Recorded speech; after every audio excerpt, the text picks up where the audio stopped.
एक साहसी स्वतंत्रता सेनानी और एक निडर क्रांतिकारी। चंद्रशेखर आजाद के नाम से लोकप्रिय चंद्रशेखर तिवारी का जन्म 23 जुलाई 1906 को मध्य प्रदेश के भावरा में एक ब्राह्मण परिवार में हुआ था। अलीराजपुर रियासत में उनके पूर्वज उत्तर प्रदेश के उन्नाव जिले के बदरका गांव के थे।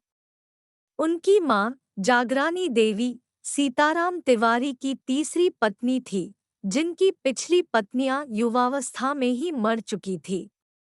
बदरका में अपने पहले बेटे सुखदेव के जन्म के बाद परिवार अलीराजपुर राज्य में चला गया। Hindustan socialist Republican association (HSRA) के कमांडर इन चीफ के रूप में जारी किए गए पर्चे पर हस्ताक्षर करते समय उन्होंने अक्सर छद्म नाम बलराज का इस्तेमाल किया। उनकी मां चाहती थी कि उनका बेटा संस्कृत का महान विद्वान बने और उन्होंने अपने पिता को काशी विद्यापीठ बनारस भेजने के लिए राजी किया। 1921 में जब असहयोग आंदोलन अपने चरम पर था, तब 15 वर्षीय छात्र चंद्रशेखर इसमें शामिल हुए। नतीजतन उन्हें 20 दिसंबर को गिरफ्तार किया गया था। एक सप्ताह बाद पारसी जिला मजिस्ट्रेट न्यायमूर्ति MP खरेघाट के समक्ष पेश होने पर उन्होंने अपना नाम आजाद द फ्री, अपने पिता का नाम स्वतंत्रता और अपने निवास को जेल बताया। क्रोधित मजिस्ट्रेट ने उसे 23 सप्ताह के लिए जेल में बंद रखने का आदेश दिया और उसे एक दिन में 15 कोड़ों की सजा देने का आदेश दिया। उन्होंने अपनी प्रारंभिक शिक्षा भावरा में प्राप्त की और उच्च अध्ययन के लिए उन्हें वाराणसी, उत्तर प्रदेश में संस्कृत पाठशाला भेजा गया। बहुत कम उम्र में वे क्रांतिकारी गतिविधियों में शामिल हो गए।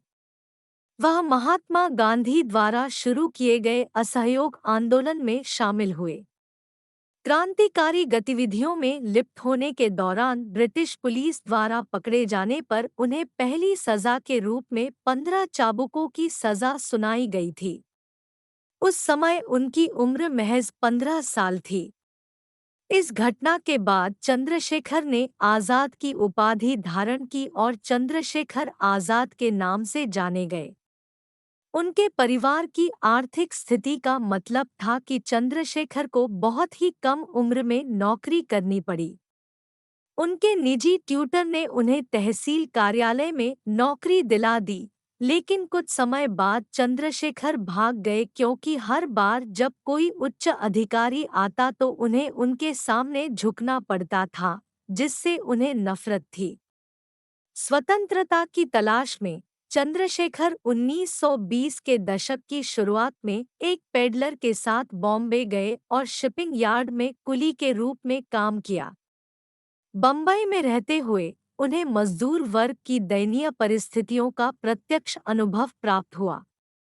वह और उसके साथ रहने वाले अन्य मजदूरों ने बिना हवा के एक तंग झोंपड़ी में खाना खाया और सो गया। फिल्मों के बहुत बड़े प्रशंसक चंद्रशेखर निर्जन झोंपड़ी से बचने के लिए बहुत सारी फिल्में देखते थे।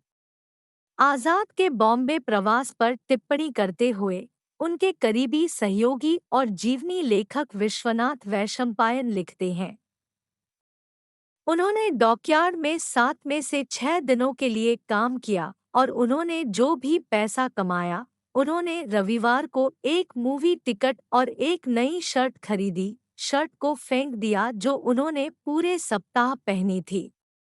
लेकिन जल्द ही चंद्रशेखर इस जीवन शैली से ऊब गए और फिर से अपने पूर्व शिक्षक की मदद से बनारस के काशी विद्यापीठ में प्रवेश लिया, जहां से उनका राजनीतिक जीवन 1921 के पतन में महात्मा गांधी द्वारा शुरू किए गए असहयोग आंदोलन के दौरान शुरू हुआ।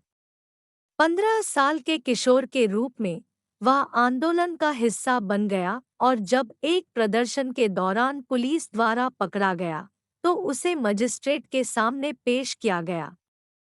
मजिस्ट्रेट ने पूछा, तुम्हारा नाम क्या है? उसने जवाब दिया, आजाद। आपके पिता का क्या नाम है? स्वतंत्रता।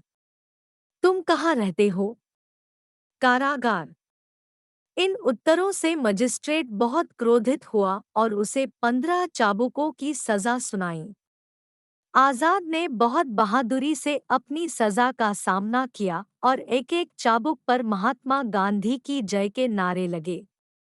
इस घटना ने उन्हें बनारस में काफी लोकप्रिय बना दिया और बाद में चंद्रशेखर आजाद के आसपास के लोक कथाओं का हिस्सा बन गया, क्योंकि किशोर चंद्रशेखर के इन उत्तरों ने उन्हें अपना प्रसिद्ध नाम दे ग्युरे आजाद मिला।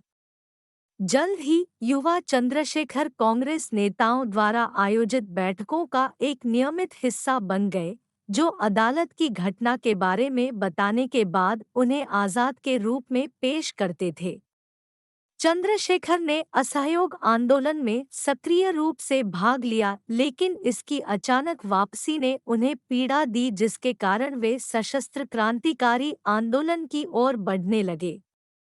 उस समय बनारस क्रांतिकारियों का एक महत्वपूर्ण केंद्र था। सचिंद्रनाथ सान्याल ने जोगेश चंद्र चटर्जी और रामप्रसाद बिस्मिल जैसे अन्य क्रांतिकारियों के साथ हिंदुस्तान रिपब्लिकन एसोसिएशन (HRA) के बैनर तले संयुक्त प्रांत में क्रांतिकारी आंदोलन को पुनर्गठित किया था। आजाद बनारस स्थित क्रांतिकारियों राजेंद्र लाहिड़ी और मनमथ नाथ गुप्ता के माध्यम से भूमिगत क्रांतिकारी पार्टी के संपर्क में आए और इसके सक्रिय सदस्य बन गए।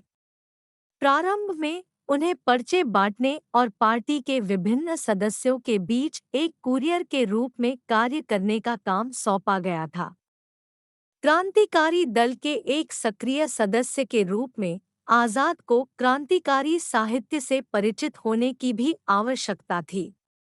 लेकिन औपचारिक शिक्षा की कमी के कारण आजाद के पास ग्रंथों को पढ़ने में कई सीमाएं थीं, इसलिए उन्होंने उन्हें अपने साथियों से पढ़ा।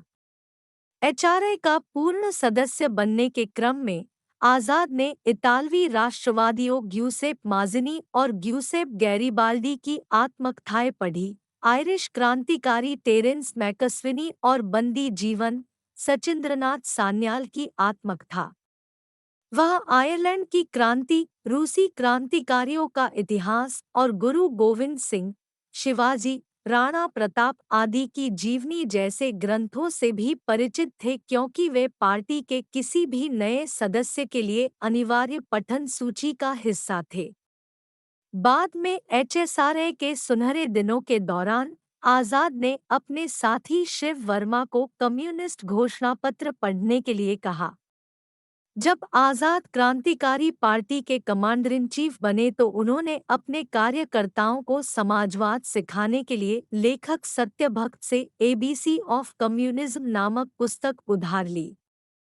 हालांकि इन सभी रीडिंग के बावजूद वह व्यावहारिक कार्यों के प्रति पक्षपाती था। 1925 में आजाद ने प्रसिद्ध काकोरी ट्रेन डकैती में भाग लिया। इससे पहले आजाद बड़े जमींदारों को निशाना बनाकर विभिन्न गांवों में क्रांतिकारियों द्वारा की गई अन्य डकैतियों में भी शामिल हो चुके हैं। काकोरी कांड क्रांतिकारियों के लिए हानिकारक साबित हुआ, क्योंकि इसने उन्हें ब्रिटिश राज के साथ सीधे टकराव में ला दिया।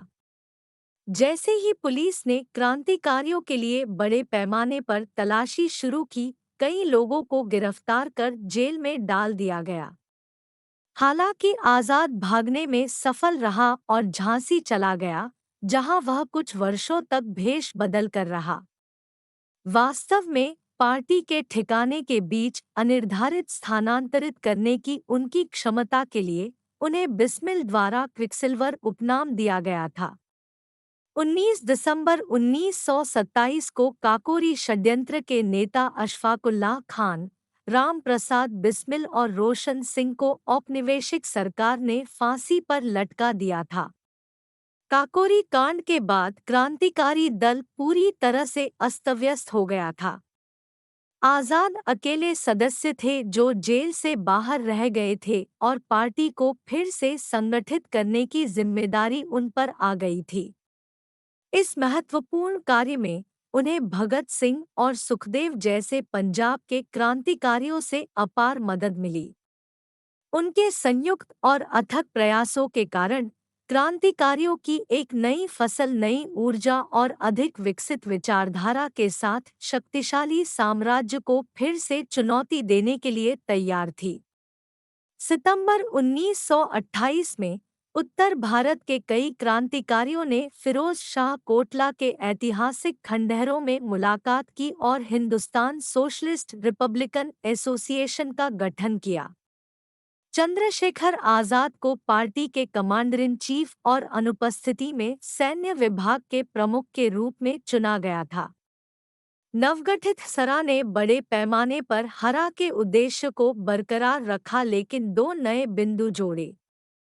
पहला था पार्टी की विचारधारा और लक्ष्य के रूप में समाजवाद को अपनाना और दूसरा था सभी धार्मिक और जातिगत प्रतीकों को त्यागना। प्रत्येक सदस्य को पगड़ी, तिलक या जनेऊ जैसे सभी धार्मिक और जातिगत प्रतीकों को दूर करना चाहिए था। खसरा की पहली कार्रवाई लाला लाजपत राय की मृत्यु के बाद जेपी सॉन्डर्स की हत्या थी, जबकि दूसरी भगत सिंह और बीके दत्त सार्वजनिक सुरक्षा विधेयक और व्यापार विवाद विधेयक का विरोध करेंगे। इन दोनों घटनाओं ने क्रांतिकारी पार्टी को सुर्खियों में ला दिया और उनके लिए भारी समर्थन और सहानुभूति पैदा की। हालांकि ये दोनों घटनाएं हसरा के लिए मौत की घंटी भी साबित हुई क्योंकि उन्होंने इसके अधिकांश नेताओं की गिरफ्तारी की। चंद्रशेखर आजाद की मृत्यु। इलाहाबाद में चंद्रशेखर आजाद पार्क, पूर्व में अल्फ्रेड पार्क में आजाद की प्रतिमा 27 फरवरी 1931 को एक सहयोगी द्वारा धोखा दिया गया। इलाहाबाद में पुलिस के सीआईडी प्रमुख सर JRH नॉटबोवर को धोखेबाज ने बताया कि आजाद अल्फ्रेड पार्क में थे और अपने साथी सुखदेव राज के साथ बात कर रहे थे। आजाद के पुराने साथियों वीरभद्र तिवारी और यशपाल को भी दो पुलिस कांस्टेबलों को गुप्त रखने के लिए जिम्मेदार ठहराया गया था। पुलिस ने पार्क में पहुंचकर उसे चारों तरफ से घेर लिया। डीएसपी ठाकुर विश्वेश्वर सिंह के साथ कुछ कांस्टेबल राइफलों से लैस पार्क में घुस गए और गोलीबारी शुरू हो गई। राज बच गया, घायल नहीं हुआ। आजाद खुद को बचाने के लिए एक पेड़ के पीछे छिप गए और उसके पीछे से फायर करने लगे। पुलिस ने पलटवार किया।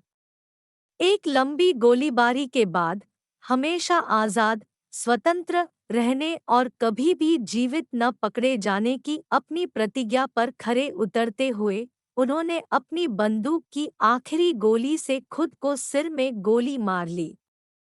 गोलीबारी में बोवर और डीएसपी सिंह क्रमशः दाहिनी हथेली और जबड़े में घायल हो गए। अन्य अधिकारियों के मौके पर पहुंचने के बाद पुलिस ने आजाद का शव बरामद किया। वह अभी भी लाखों भारतीयों के लिए एक नायक है और शहीद Bhagat Singh, the legend of Bhagat Singh और 23 मार्च 1931 जैसी कई फिल्मों में उनके जीवन पर आधारित चरित्र हैं। हम आपके महान समर्थन की तलाश में हैं।